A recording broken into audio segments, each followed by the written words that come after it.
Hi everybody, this is Warren Herman, and today we're going to make a quick video that has some critical tips that are helpful to the process of forgiveness and the process of freedom from the mental states that we are being beset by.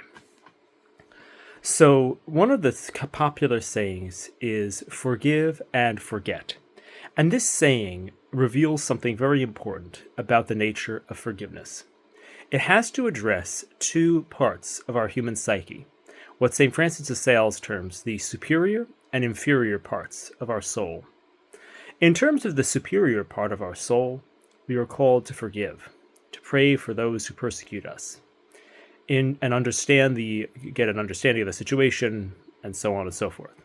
In terms of forgetting, we are called to take a perspective of detachment to the content of our mind and heart through an observing attitude that is non-judgmental and surrenders these feelings, allows them to be there, but does not engage with them. This is forgetting. So we must forgive and forget. This is equivalent to the practice that is shown in the book The Cloud of Unknowing.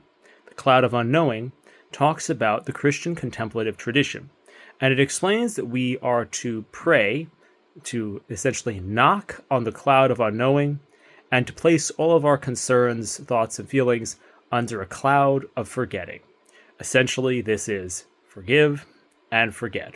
It is the same psychology as this method of forgiving.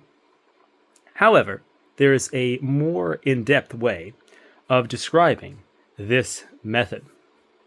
To truly enter into forgiveness, we have to use the parts of our mind in the right way in relation to each other. And this means that we can really have these four conscious attitudes. And they are prayer, perspective, practice, and peacemaking. And this is the way forward for forgiveness. Prayer means that we speak for our pain in prayer. We call out to God, whether by repeating the name of God or calling on Mary's name, saying a short prayer like the Jesus prayer, or, which is Lord Jesus Christ, Son of God, have mercy on me, a sinner, or Venerable Consolata's Jesus, Mary, I love thee, save souls. We engage in prayer. We have a life of prayer. We may say other prayers. We may do mental prayer. We may pray throughout the day. We practice the presence of God. Prayer is number one.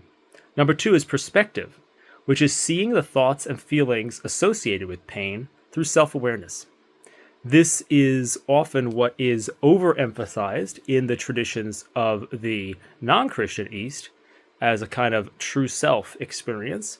But this is nevertheless there's nevertheless a legitimate human capacity for self-observation, which needs to be used in order to create a kind of barrier between you and your thoughts, so that you are not completely caught inside of your mental formations, and therefore you don't react compulsively. This is what was said, I believe, in the book by Father Coniaris, which is a Orthodox book, which is the phrase, to survey the thoughts is to calm them. The third thing is practice. We have to stretch our tolerance through exposure techniques like negative visualization, or, obviously, or being around a person we are irritated by. So we have to practice stretching our minds. So as long as, we're not so crazed, as long as we have the first two things in place, and this won't be obviously a major occasion of sin to stretch our mind in this way. We want to imagine like the worst case scenario. What if we are the bad guy? What if the person says we're the bad guy in the situation? What if we see that person? What if that person yells at us? We have to see those things and expose ourselves to that, so that we, while practicing the other things like prayer and perspective, are able to stretch our mind to be able to withstand those things in a tolerant way, so that we're ready to actually move on to the next step, which is number 4, peacemaking, which is stepping out with merciful actions toward those who have wronged us. So, and that's pretty self-explanatory. And basically what all this is about is finding a truly conscious attitude. For example, the practice of prayer is a proper relation between the conscious mind and what we might call the superconscious mind, that is God. Practice is a relationship of a conscious mind with itself. Perspective is the proper relationship between a conscious attitude of mind and all of our subconscious feelings and emotions. And peacemaking is a relationship of our conscious mind to another consciousness, to an other person. So these things create a kind of anthropology that enable us, or reflect an anthropology that enable us to be truly conscious. And I believe this is analogous to what the Eastern Fathers would describe as the occupying the place of the nous, or the spiritual nous, the spiritual heart.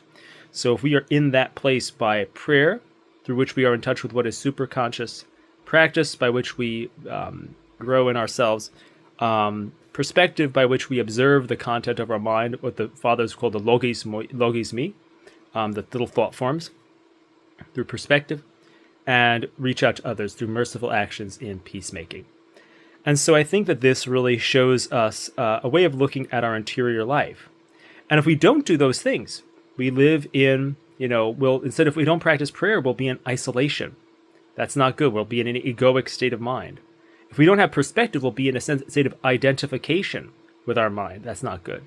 If we don't practice, we'll be in this state of idleness. And if we don't engage in peacemaking, we might call this, we're going to be making issues for ourselves. We could call this irritability or idiocy, whatever we want to call it. There could be something going on there if we're not doing peacemaking. And ultimately, by being in this conscious mind, we are avoiding. We could also frame this as being able to step out of this egoic mind, what I might call the feared self, that gives rise to the different types of, that gives rise to the different thoughts. Because this feared self in our unconscious, which we are, or when we become unconscious, unidentified with it, it generates more thoughts and more thoughts through that identification, or in the background of our mind.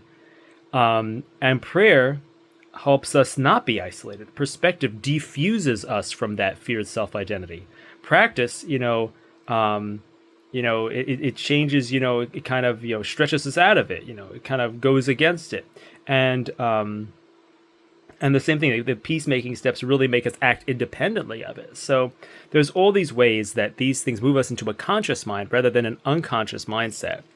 And that enables us to overcome resentment.